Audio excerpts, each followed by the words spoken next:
Hello, thank you so much for joining us this afternoon. My name is Katie Peace, the Director of Communications for the Preservation League of New York State, and we are very excited about today's Preservation Book Club Author Talk with Whitney Martinko. I want to say thank you to our sponsors for this series, the Peggy Ann and Roger G. Gary Charitable Trust, and also thank you to our colleagues at Preservation Pennsylvania who have agreed to co-present this with us. Due to some scheduling snafus, they will not be able to join us in the Zoom, but they're with us in spirit and have helped us promote along the way. So thank you to Preservation Pennsylvania. If you are here but are not familiar with the Preservation League, we are a New York statewide nonprofit focused on investing in people and projects that champion the essential role of preservation in community revitalization, sustainable economic growth, and the protection of our historic buildings and landscapes. And because we are a nonprofit, members make our work possible.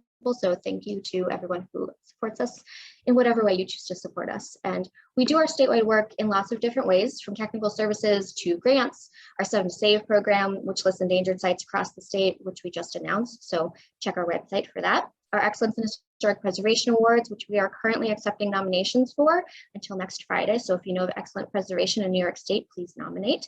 Our public policy and advocacy work that we do at the local, state, and federal levels, and a whole slate of online programs, including webinars like this one.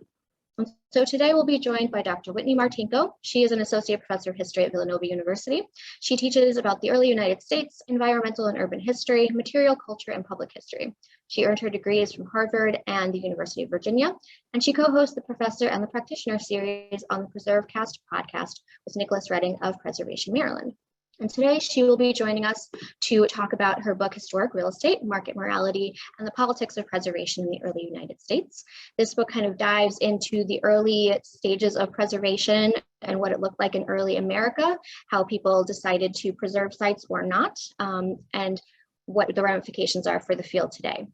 So we're excited to have her talk about that book. I think it's going to be a really interesting conversation.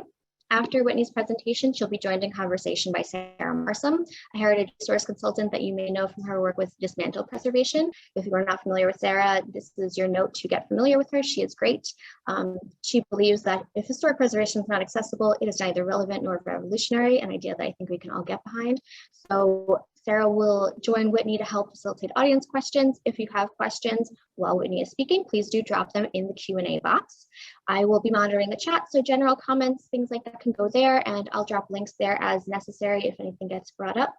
But if you have questions, please do drop them in the Q&A box, and Sarah will get to as many of those as possible at the end.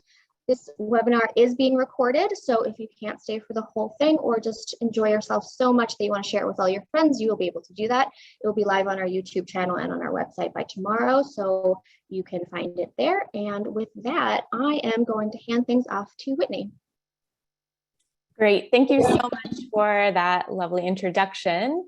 I am going to pull up my PowerPoint here and share it all with you. I believe you can see that now. So thank you again to Katie for organizing this and for that lovely introduction, to the Preservation League of New York State, and to Sabra Smith at Preservation Pennsylvania and everyone else there for co-hosting. Thank you to Sarah Morrison for moderating our discussion and Q&A today. And I hope that you all are enjoying this lovely Thursday. It's beautiful here in Philadelphia, and I'm super glad that you decided to join us here today. So I'll be speaking a bit about the early history of historic preservation, and I'm drawing this talk from my new book, as Katie mentioned, which is recently out from Penn Press. The book is entitled Historic Real Estate, Market Morality, and the Politics of Preservation in the Early United States. So this book is really the first book-length study of historic preservation in the early nation before the Mount Vernon Ladies Association finalized their purchase of George Washington's home, former home and property, in 1860. Now, maybe some of you have heard of the Mount Vernon Ladies or the MVLA.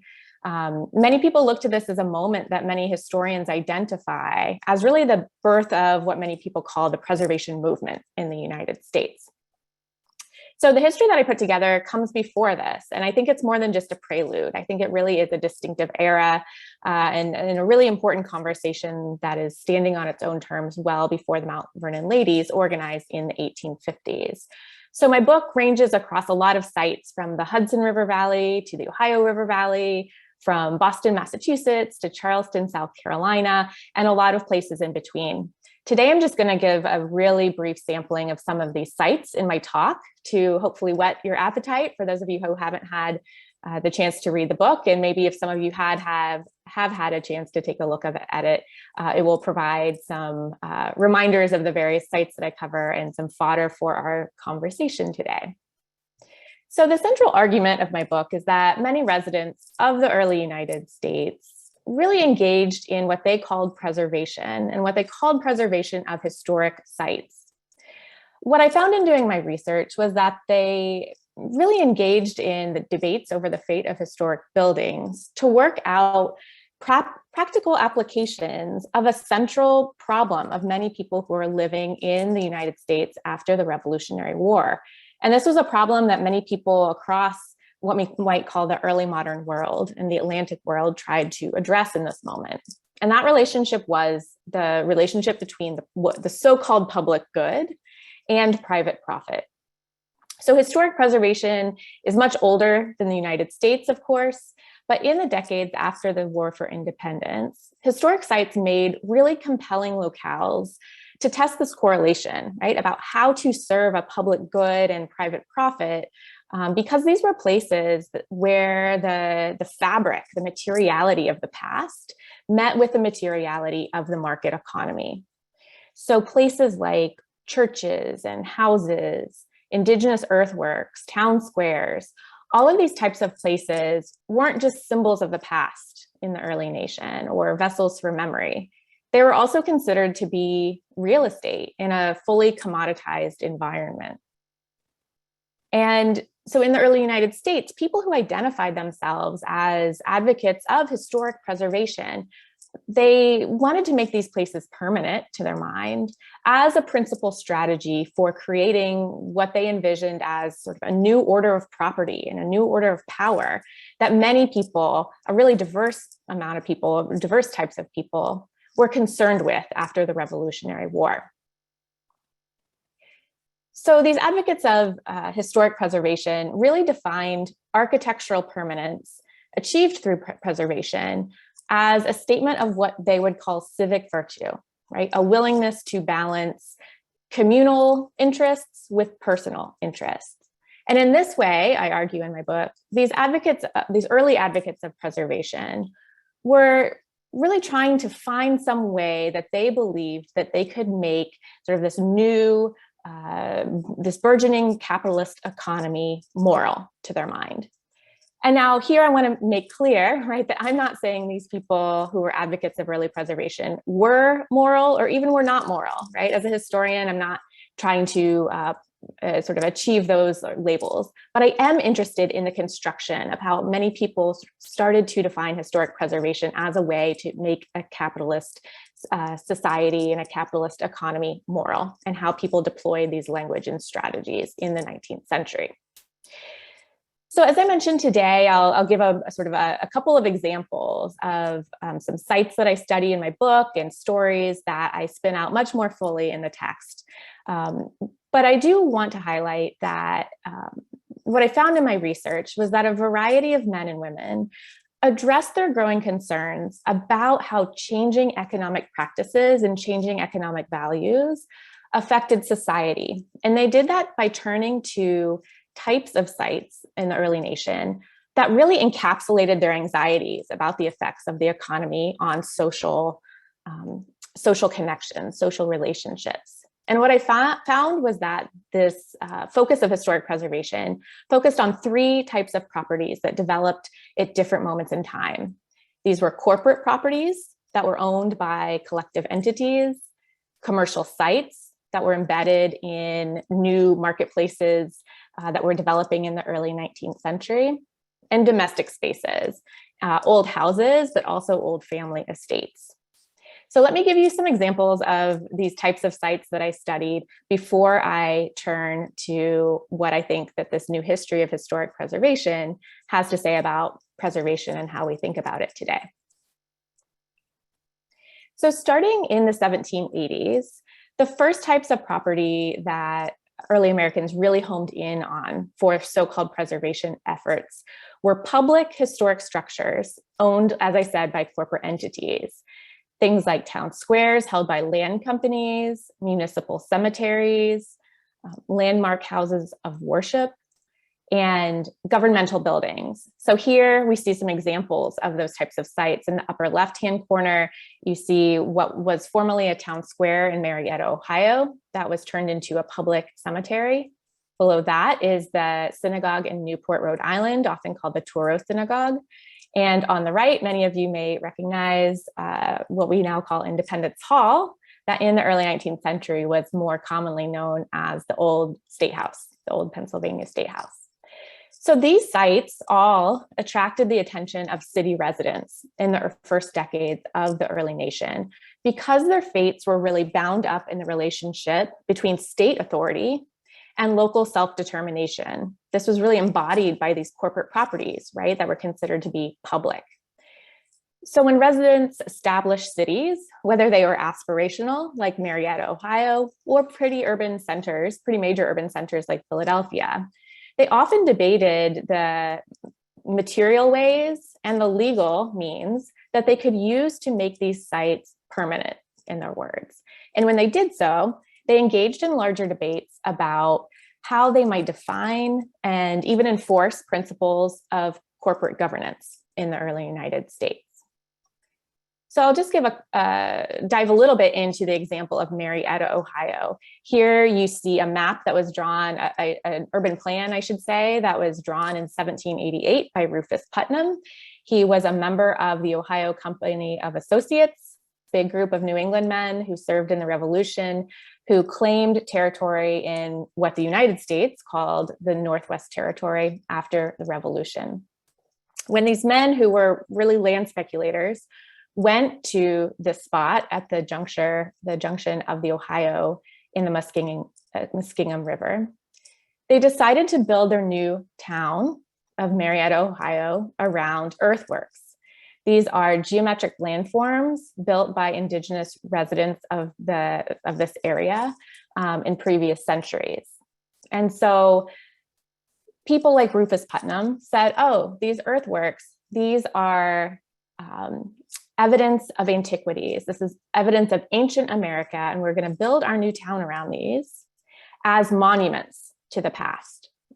And so in my book, I talk about how, on the one hand, founders of Marietta, Ohio, are claiming that they're doing a public good, right? They're setting down at first corporate legislation and then municipal legislation to keep these earthworks standing. You see in the bottom right-hand corner one of those earthworks as it exists today. On the other hand, they're doing this to maintain and to gain really political power, right? To gain economic power. They're trying to sell lots in their new town of Marietta by saying, hey, we're men who are interested in the public good, right? We're preserving these public squares. We're paying attention to the past. Don't you want to come buy a lot in Marietta, Ohio, rather than in, say, Cincinnati, Ohio, where many Indigenous earthworks were leveled? Now, of course, as you might see from the city plan, many Indigenous earthworks were indeed leveled in Marietta, Ohio as well. And so in this case, preservation also became a means of erasure, of sort of creating this fallacy that somehow Marietta was also only built on the preservation of historic sites, when in fact it was built on the demolition of many. And of course, the removal of many Miami, Delaware, Shawnee peoples who were struggling to maintain claims over this land in the 1780s. So interestingly, when I first started my project, I didn't sort of put this in conversation with East Coast cities. But what I found was that very similar debates were happening at the same exact time in the very late 18th century and early 19th century over places like the old Pennsylvania State House. So maybe some of you are familiar with the history of the old Pennsylvania State House. It was built in 1735 to serve the colonial Pennsylvania Assembly. And after the Revolution, it became the legislature of the Commonwealth. So when the capital of Pennsylvania moved to Harrisburg in 1812, the legislature decided to sell the old building in Philadelphia to the highest bidder. So the legislature planned to demolish this building, divide the land into building lots, and they insisted on selling to the highest bidder. They said, as a state, we have to make the most profit we can from this land sale in the booming real estate market of Philadelphia. Now, as you might imagine, several Philadelphians were not too happy to potentially lose this historic landmark where delegates had debated the Constitution of the United States and had framed the Declaration of Independence. And over the course of the 1810s, several Philadelphians, including men like William Duane, argued that it was both the legal right and the moral duty of the City Corporation of Philadelphia to preserve this building and to preserve the historic green space around it. He said, if Pennsylvania as a commonwealth sells this real estate to real estate speculators, what they're doing is really sacrificing the so-called public good to capitalist greed. And I think this is one of the really interesting things that I saw emerge out of these early debates about corporate property from the 1780s into the 1810s and 20s, is that we really see the rise of this, what I call the politics of demolition, where people are really lobbing political insults around preservation at people who they see as being motivated out of capitalist profit, rather than sort of the good of the city or the good of citizens. And this is particularly important during this moment, which is one that many historians call the municipal revolution, when the terms of local city governments are being debated and reconstructed. So the big point here is that many people are turning to these public sites and debating how to make them public, because they see that if they consider their demolition to be an act against the so-called public good. Now, by the 1820s, what I saw was an emergence of interest in a new type of property, and this was commercial sites. By the 1820s, we see swings in an increasingly speculative capitalist economies, bringing these sites under scrutiny because of their positions in the marketplace of goods and marketplaces of real estate. So between the Panic of 1819 and the Panic of 1837, business proprietors and political partisans defined preservation as a means to create opportunities for and also limits on commercial profit in speculative economies. And so what I found were that people of a different social class, from Rufus Putnam and William Duane, really started to engage in debates over historic preservation. So I found merchants and tavern proprietors, image makers who made the images you're seeing here in Boston and New York. All of these people really sought to perpetuate what they saw as historic architecture as a competitive market strategy. So they were trying to entice customers with a historically conscious vision of respectable consumption. And again, we're seeing this here done with image makers, people who are actually making the documents we're looking at, but also the tavern keepers and merchants and proprietors who are operating out of these buildings. One of the most interesting examples I found was a man named Peyton Stewart. He was a Black secondhand clothing salesman in Boston, and he was operating out of Benjamin Franklin's childhood home. And so he used his position in that building to attract the attention, not just of consumers, but also of prominent abolitionists, to start conversations about the preservation of Ben Franklin's building, but to paint himself as a sort of a responsible citizen who was interested in the past and using his commercial business to perpetuate the building, and implying that if people came to shop in his store, they too would be participating in sort of respectable market behavior. I think we can see that same thing in operation here. This is one of my favorite images. It's an advertisement for William Brown's clothing store in Philadelphia, and it was published in the 1830s. Now, Brown, if you start to look at this image closely, you can see how he's really appealing to consumer morality, as I was explaining, with this advertising poster that is depicting his storefront and this abundant display of menswear, right? You see these floor-to-ceiling windows, a modern sidewalk. And as a purveyor of ready-made attire, Brown was really facing criticism, maybe, or sort of seen as a second-class salesperson, right? He wasn't selling bespoke fashions. He was located on Market Street instead of the more fashionable Chestnut Street. And this poster is a way of saying, well, you might not think I have the most fashionable clothes or a building in the best shopping district, but I am in the birthplace of liberty, as he called it. And here, this was the home where Thomas Jefferson had drafted the Declaration of Independence. And so Brown's advertisement is really trying to play on this and say that his not only is his clothing store sort of preserving the building, but in fact, if you come shop at his building, you are acting as a good, interested citizen who is interested in learning about history and seeing this sacred site, in this case, in Philadelphia. This is fascinating. I just want to mention because many of these histories of commercial use of these buildings have been erased, to my mind, in restoration. So here you see the original building was often called the Graff House. The Graff House. It was demolished in 1883, and what you see today on the streets of Philadelphia is a reconstructed building that was built in 1975, right before the bicentennial. And this is a National Park Service administered site called the Declaration House. So one thing that I hope my book does is bring to light some of these commercial histories that I think have been erased by more attention to earlier eras in these places.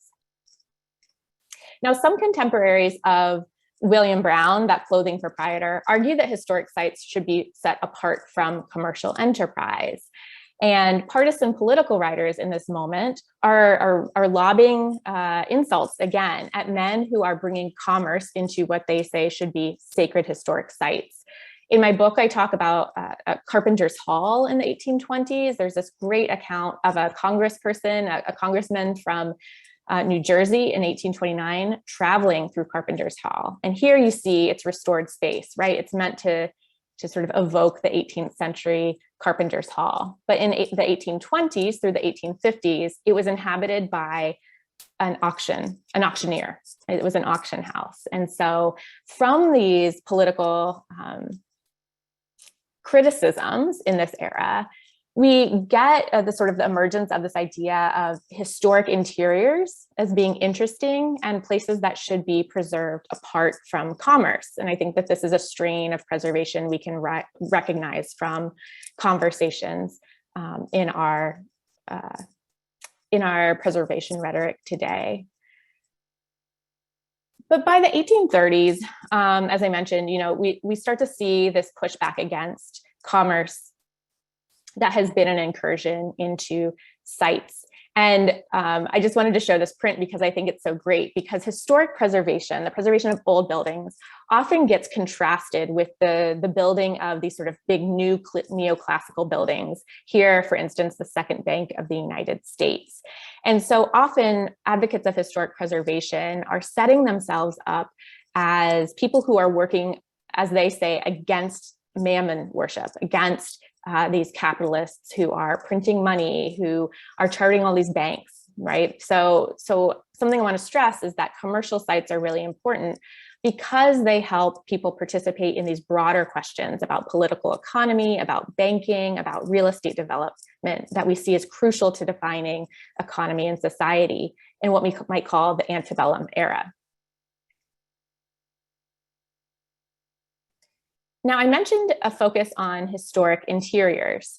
And so this brings me to the third type of site I wanted to talk about, and that is domestic spaces, right? So by the 1830s in the US, what I found was this explosion of popular biographies and travel narratives that really showed that Americans were starting to focus not just on historic houses as sites of interest, but also to focus on historic interiors. And there's this really great account. I'm showing a picture of Thomas Jefferson's alcove bed here, because there's this one account in the 1830s where a visitor to Monticello says that he walked around Monticello trying to peep into peepable corners of the home.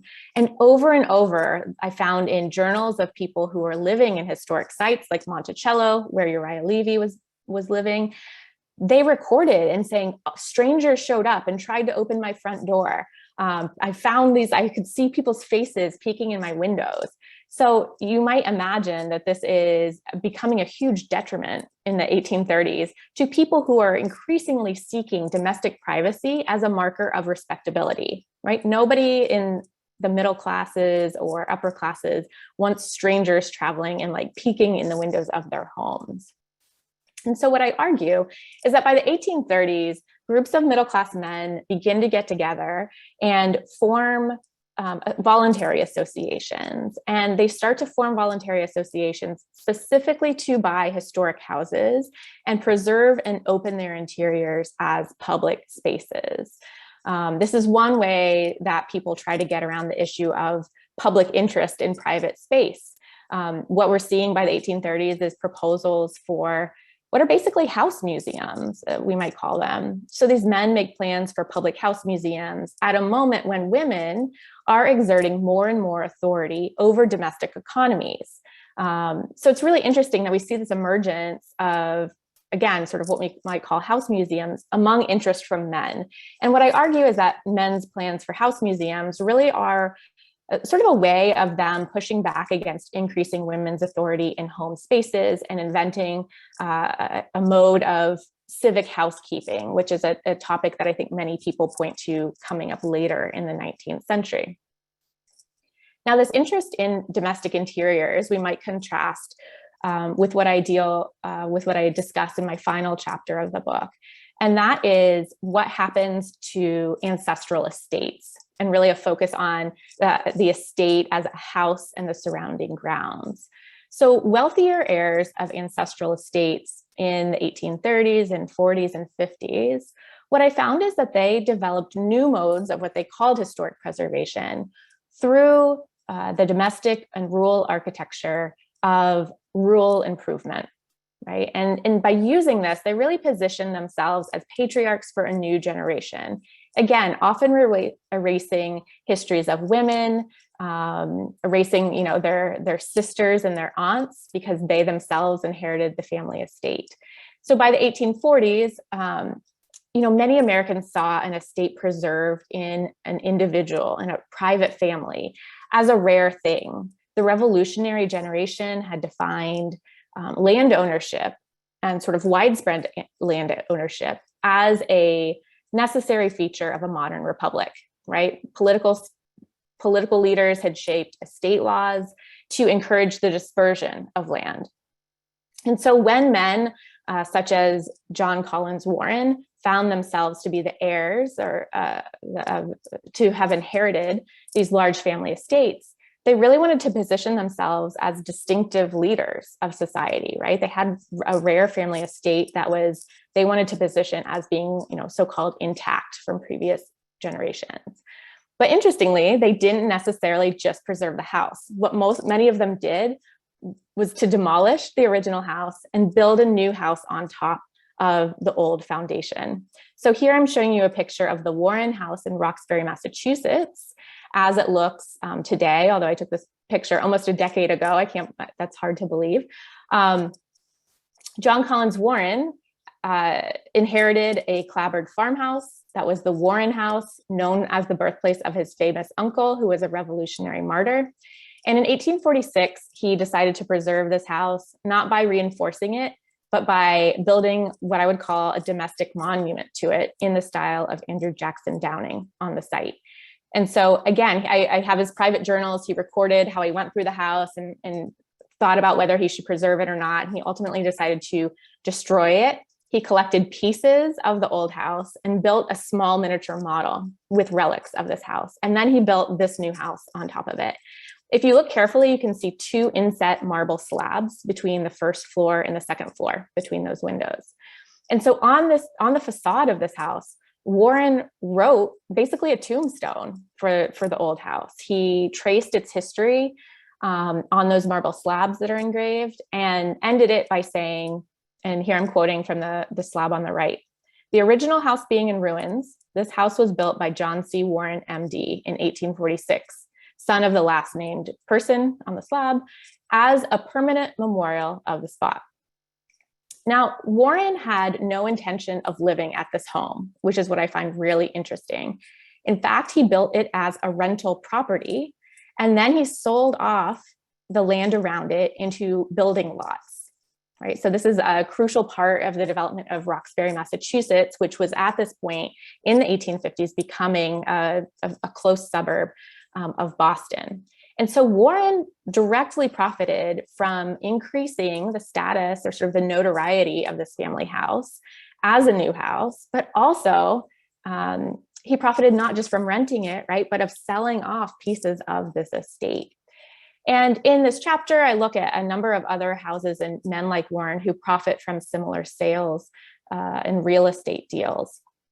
And I think this is an example of what we might call men who are engaging in, or I should say what they called civil development of suburbs on the fringes of expanding cities. I don't have time to talk about it today, but one of my favorite stories in the book is about the preservation of Ashland, which is the home of Henry Clay, the statesman. His son, John B. Clay, started a huge national newspaper debate when he declared that he was preserving his father's home at Ashland. And then he promptly leveled the house and built this new house in its place in the former trenches of the original house. So if you're at all interested in stories of demolition or histories of Kentucky or Clay, I really encourage you to read that chapter. It's, as I mentioned, one of my favorites.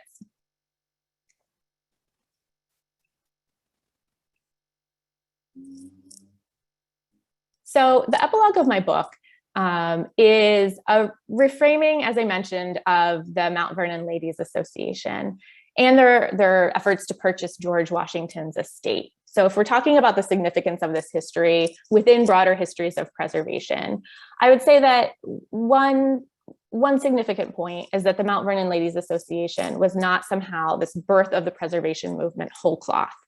In many ways, they drew on a long history, many sites, debates over how preservation could shape economy and society. And they drew on these conversations out of corporate properties, out of commercial properties, and out of debates around domestic properties as well. Now, this isn't to say the Mount Vernon ladies were not important, but it is to say that I think many of the things that they did at Mount Vernon were a consolidation of strategies and concerns about capitalism and a developing capitalist society that had developed over the preceding 75 years. But I'd like to wrap up today simply by throwing out some ideas of how this history might help us think about historic preservation today. So my first point with that is that I think it's really important to recognize that debates about the fate of historic structures and historic preservation were central to the founding of the United States. That's not because I think the United States is exceptional. As I said before, Americans did not invent historic preservation. But I think it's really important to say that early Americans did debate the fate of buildings to work out exactly what kind of society and economy that they wanted to bring into being. And I think this is really important because it's very easy to buy into this idea that somehow Americans were fundamentally forward-looking, right, in the 18th and 19th centuries. And they wanted only people who were nostalgic or outside of the mainstream wanted to preserve historic sites, right? But in fact, that's not the case. And that these debates were really central to shaping economy and society. At the same time, I think it's really important to see motives and consequences of early advocates of preservation with clear eyes and in the context of their times. So I think too often we often refer to individuals as being sort of saviors of buildings, right, or ahead of their time. But in fact, it's important that we recognize the motives and actions that led to preservation of historic structures that we value today, right? And many times those motives were ones of exclusion or erasure or removal of people or of other architectural features. Oftentimes it was in pursuit of personal profit that really came at the expense of others. And so with the history of Marietta, as I'm showing you here, right, we might confront how preservation was a tool of colonization. It was a means of appropriating indigenous lands with narratives of ancient America, and it was a means of validating some attempts at architectural permanence while ignoring or removing others. So I think that's a really important point to take out of this new history of preservation.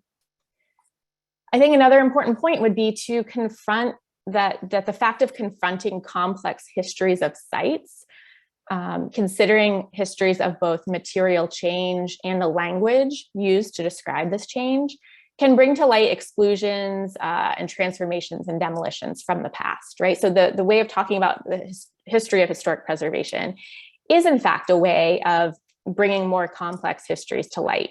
And I think that this approach can really help make visible the ways that people in different times and in different places have shaped projects of preservation to exist and to exert and to resist power in many ways, and call attention to the way that preservation can be used to do the same today. So in other words, this might be a way of telling what we like to call layered histories at historic sites, and bringing to light people who engaged in historic preservation for all sorts of reasons, right? And we might think back here again to Peyton Stewart, that salesperson of secondhand clothing in Boston.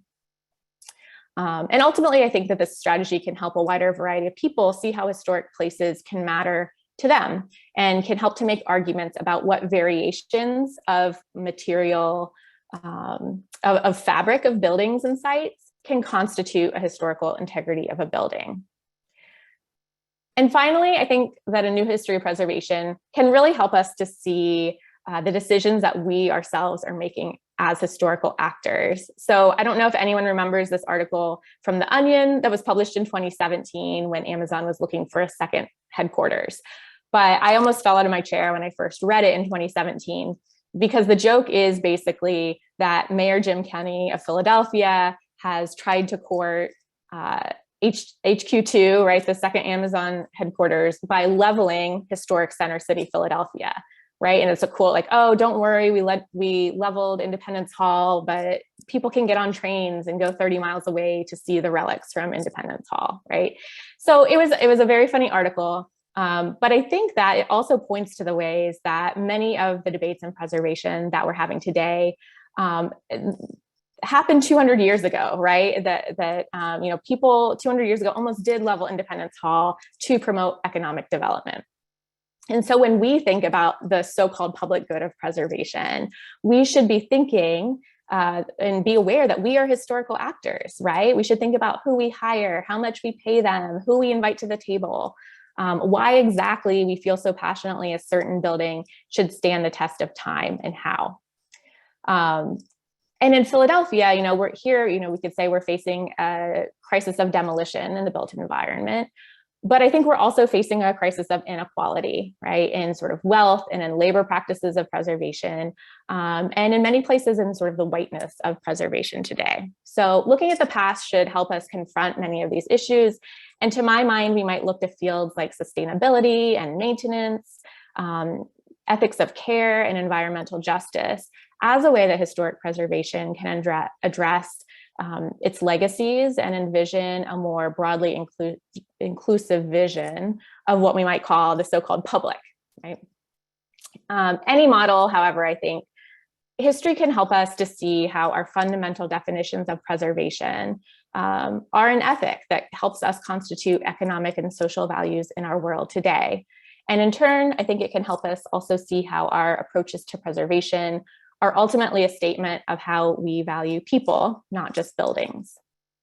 So I will stop my formal talk there. And I will put up the slide with my contact information, my website. And in case you're interested in ordering the book, Penn Press has circulated this discount code for anyone who wants to order it through the Penn Press website. So thank you so much. I look forward to any of your questions and comments. I think Sarah is going to come on now. I'm going to stop sharing my screen, but if we want to revisit any images, I am happy to bring that back up. So thank you so much. Thank you, Whitney. That was lovely. And definitely get the book if you haven't. Required summer reading. Thank you. And if you're in the audience, please throw your questions into the Q&A. I'll make sure to prioritize your asks, but I have a few questions of my own. So as someone who lives in Ohio and has had the pleasure of watching the earthworks pursue a UNESCO World Heritage designation, your text almost could have been written about the present day efforts to preserve these historic spaces. In almost every advocacy update meeting I attended, there was emphasis on potential heritage tourism dollars. Like you said, it's also tied to establishing political and economic value. Or we can look to the respectable marketplace like you discussed. That's incredibly similar to our current Main Street 4-point approach for shopping small. As you were diving into the history of preservation, it's really evident that we are existing on constructs that weren't just established by the 1966 Historic Preservation Act. We're using constructs that were established even older. They have real colonial ties. So what should we be doing as we're dismantling these and restructuring these? It's really interesting to think that we are still relying on a very capitalist approach to how we do preservation. So what were you thinking about in terms of forward movement steps of change?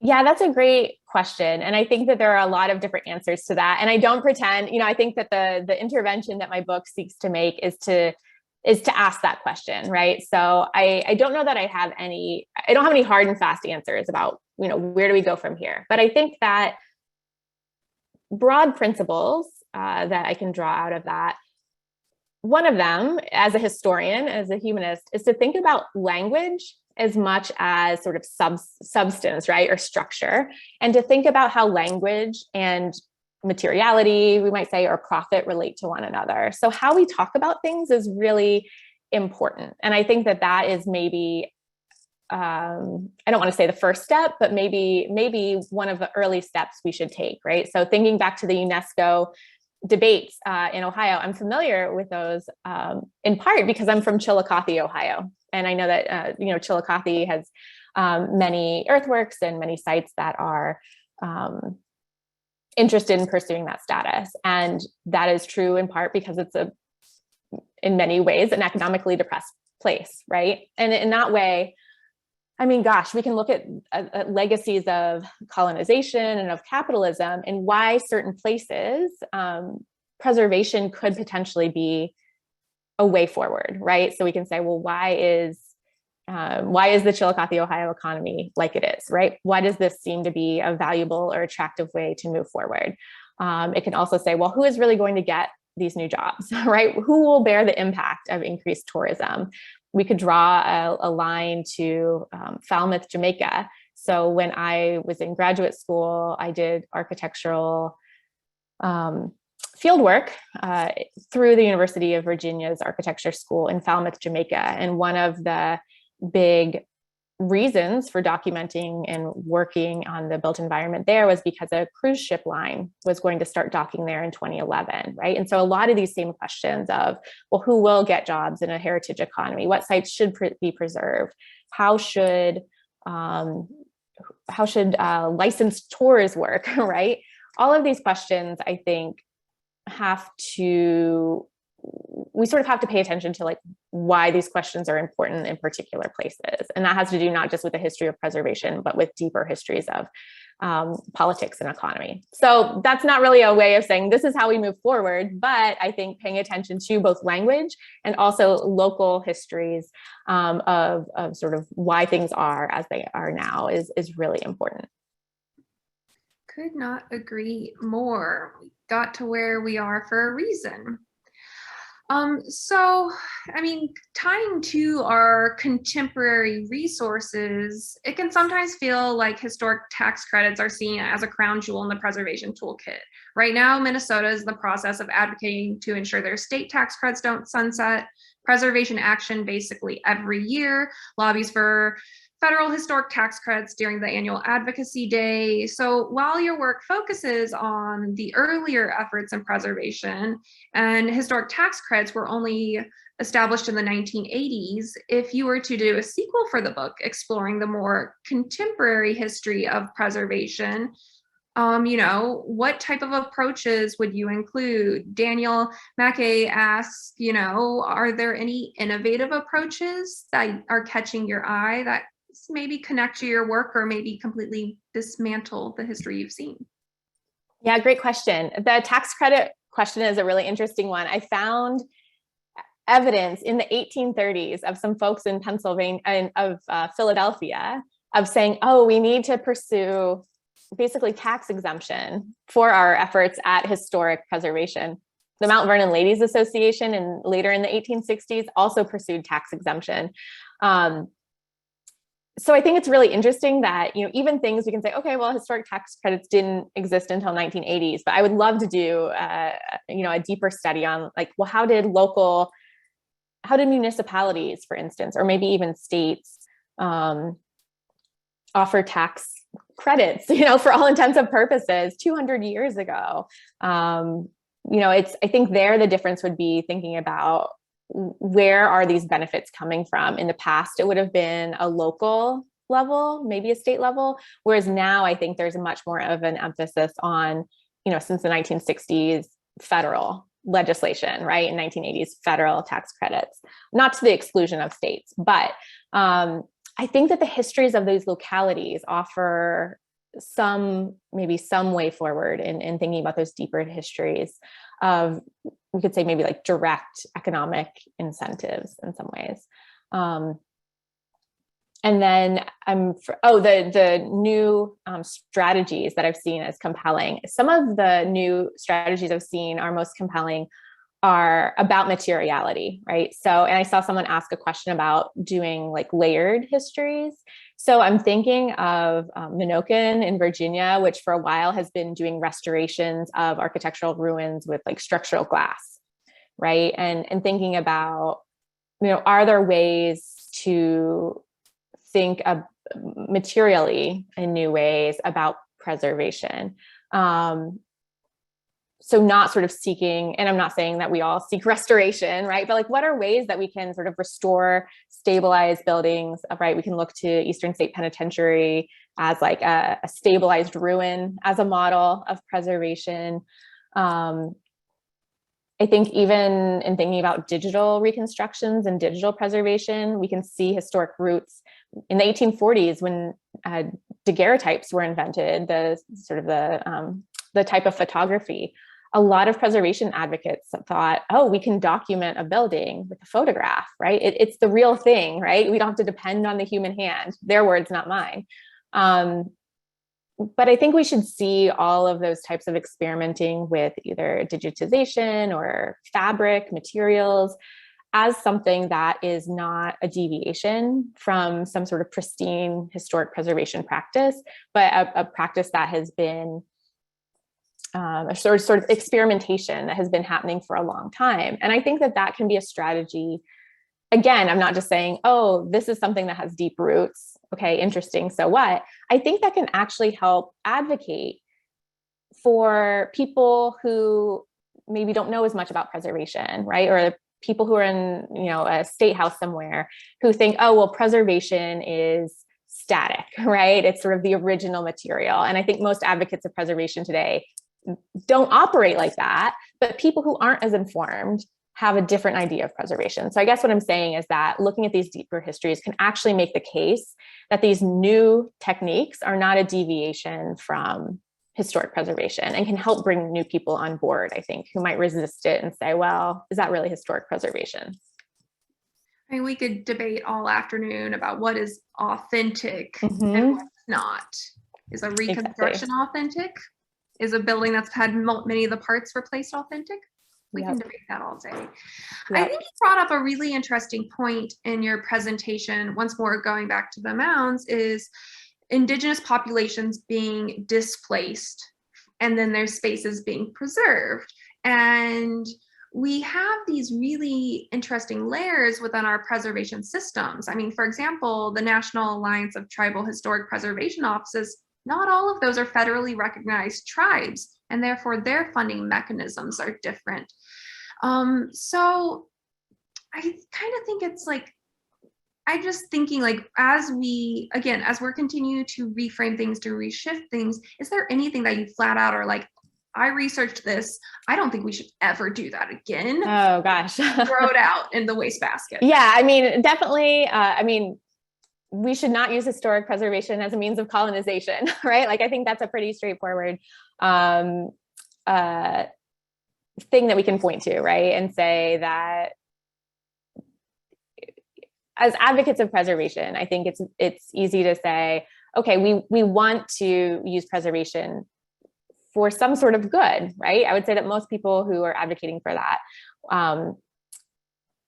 want to believe that. But I think it's really important because it can sort of make us hold a mirror to our own practices and say, well, choices about preservation are always going to be choices about power, who is paying costs and who is bearing costs.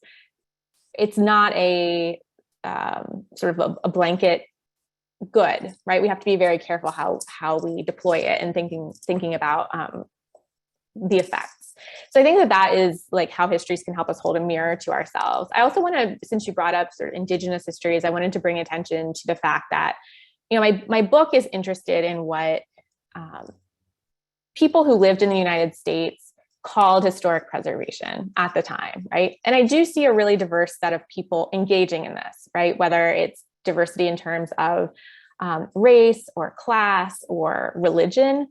At the same time, there are a lot of people and communities who were in fact maintaining physical spaces, communities, cultures, right? Who were not who were not being either calling it historic preservation or were not being sort of lauded as people who are preserving communities. So I delve into this a little bit later in the book when I look at the history of a Narragansett man who, Thomas Cummock, who joined the Brotherton Indian Nation and moved to what becomes Wisconsin. And I look at his petitions to sell his family land near Charlestown, Rhode Island, and sort of think about the ways that there were Narragansetts in Rhode Island who were preserving communities, right? Who were preserving their historic church, who were preserving stone walls with masonry, right?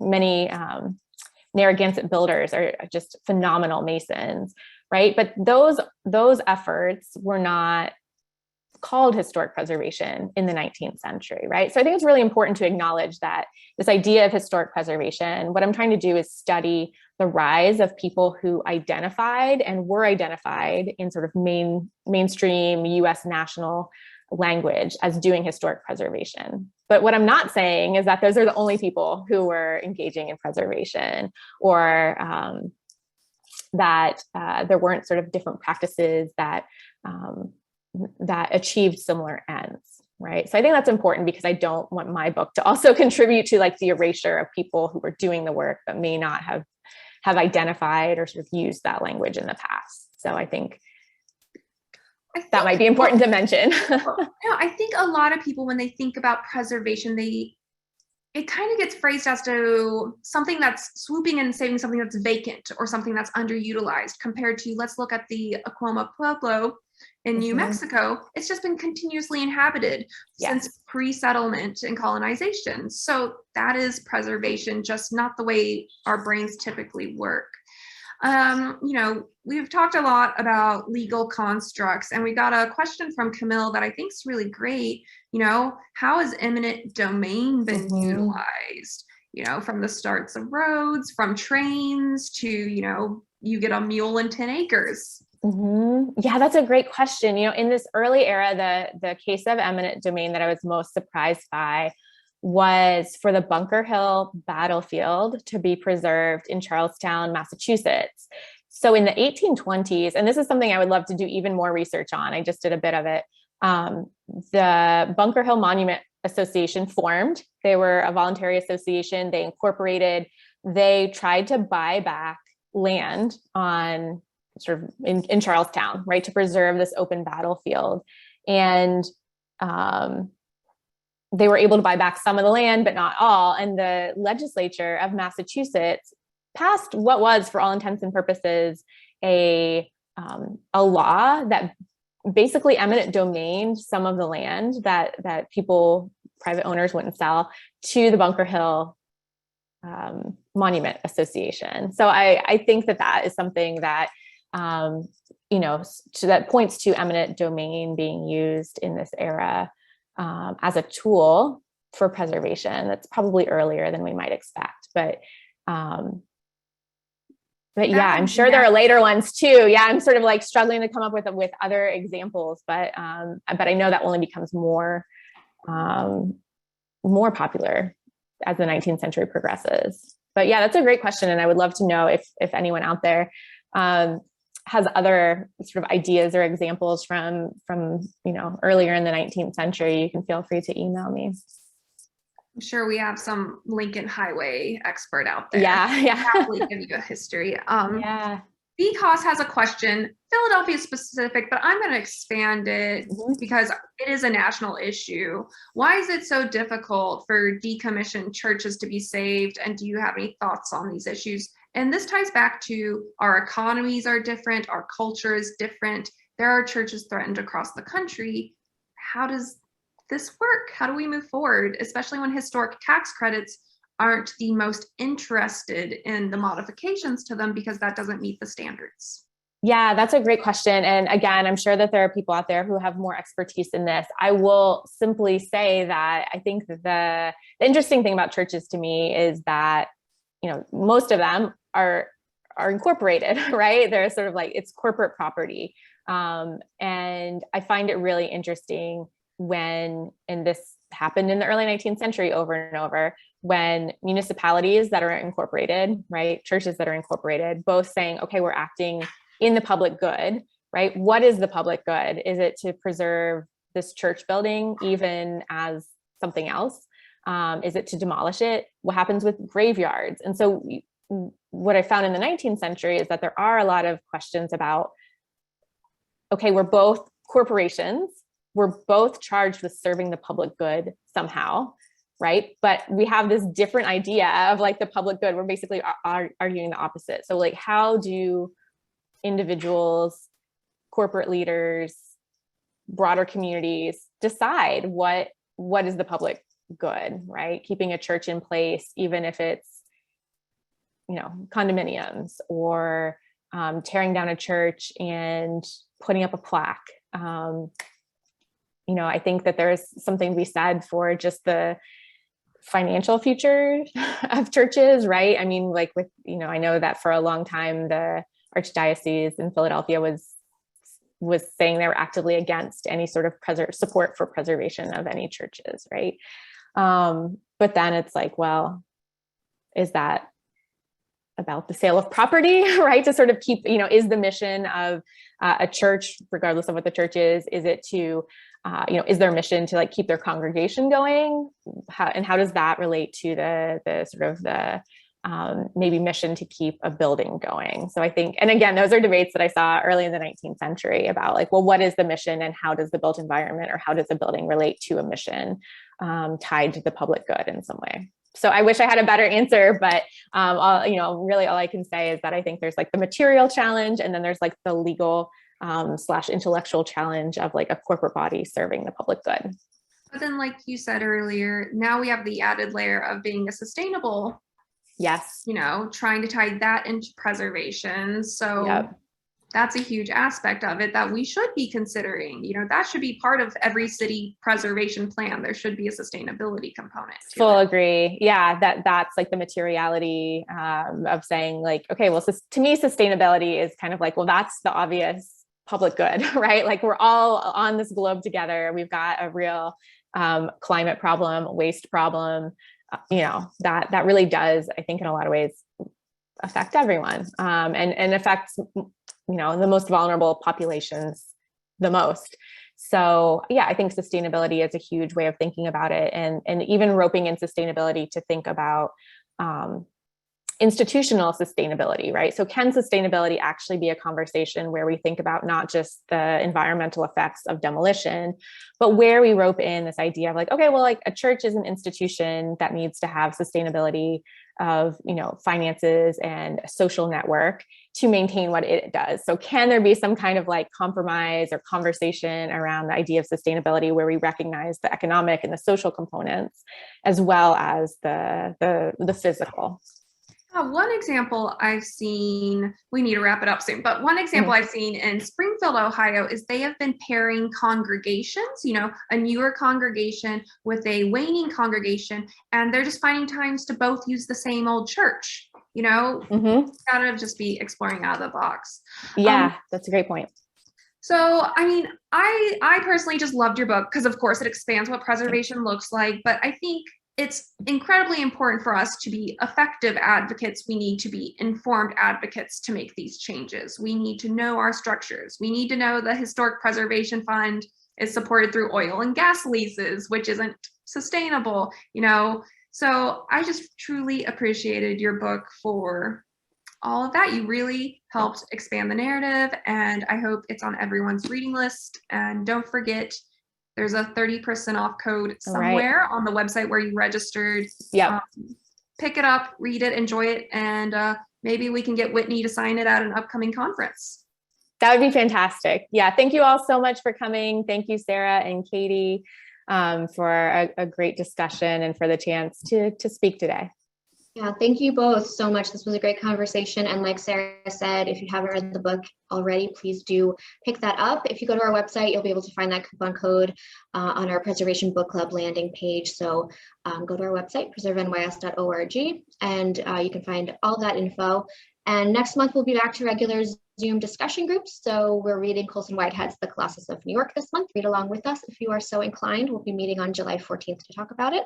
We have lots of other great programs coming up, including webinars about disability justice, public art, deconstruction, and sustainability. So we hope you will join us for another program soon. And Whitney and Sarah, thank you so much. And we will see all of you in a Zoom one day soon. Thank you. Wonderful. Thank you. Good afternoon.